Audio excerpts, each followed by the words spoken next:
Hi hello వణకం అందరికి నమస్తే and happy Sri Rama Navami Red FM listeners అందరికి అండ్ మా Red FM Hyderabad Facebook friends అందరికి కూడా. రైట్, ఈ శ్రీరామనవమి సందర్భంగా నాకు మా నాన్నతో ఒక ఫన్నీ ఇన్సిడెంట్ జరిగింది. అది ఒకసారి షేర్ చేద్దామని అనుకుంటున్నాను. అదేంటంటే నాకు 7th క్లాస్లో కొంచెం మార్క్స్ కార్డ్ ఇంటికి వచ్చింది, ప్రోగ్రెస్ రిపోర్టు.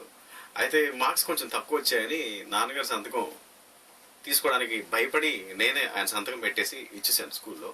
ఆ విషయం మా నాన్నకు వచ్చింది. తర్వాత నన్ను చాలా చాలా ప్రేమగా పిలిచాడు ఆ రోజు. ఎందుకో ఓహో ఏంటి ఇంత ప్రేమగా పిలుస్తున్నాడు, డబ్బులు ఇస్తాడేమో, ఏమన్నా స్వీట్లు తినిపిస్తాడేమో, చాక్లెట్ ఇస్తాడేమో అనుకుని దగ్గరికి వెళ్ళాను. ఉతికి ఆరేసి, తెలుసు కదా చేత్తో బట్టలు ఉతుకుతారు తెలుసు కదా, సేమ్ ఉతికి ఆరేసి ఇస్త్రీ చేశాడు. ఆ విషయం నా లైఫ్లో నేను ఎప్పటికీ మర్చిపోలేదు, ఇప్పటివరకు మళ్ళీ చేయలేదు అప్ప. హాయ్, దిస్ ఈజ్ ఆర్జే సూర్య. మీ అందరికీ కూడా ముందుగా శ్రీరామనవమి శుభాకాంక్షలు. ఈ శ్రీరామనవమి సందర్భంగా మా నాన్నగారితో జరిగినటువంటి ఒక సరదా సన్నివేశాన్ని మీతో షేర్ చేసుకోవాలనుకుంటున్నాను. అదేంటంటే ఒకరోజు మా నాన్నగారు మొగల్ రేకులు సీరియల్ చూస్తూ ఉన్నారు. నాకేమో క్రికెట్ అంటే పిచ్చి అనమాట. సో నేను ఇంట్లోంచి ఫాస్ట్గా వచ్చేసి రిమోట్ తీసుకుని మా నాన్నగారు మొగల్ రేకులు సీరియల్ చూస్తున్నారు కదా, నేను మార్చి స్పోర్ట్స్ ఛానల్ పెట్టాను. కరెక్ట్గా మన మ్యాచ్ వస్తుంది. సో ఈ లోపల మా నాన్నగారు లేచి లాగా ఒకటి పీకారు. ఎందుకు పీకారో నాకు అర్థం కాల. నేను మా నాన్నగారి వైపు చూస్తూ అలా కింద కూర్చునిపోయాను. సీరియల్లో మున్నాబాయి రౌడీలను కొట్టే సీన్ వస్తుంది అనమాట.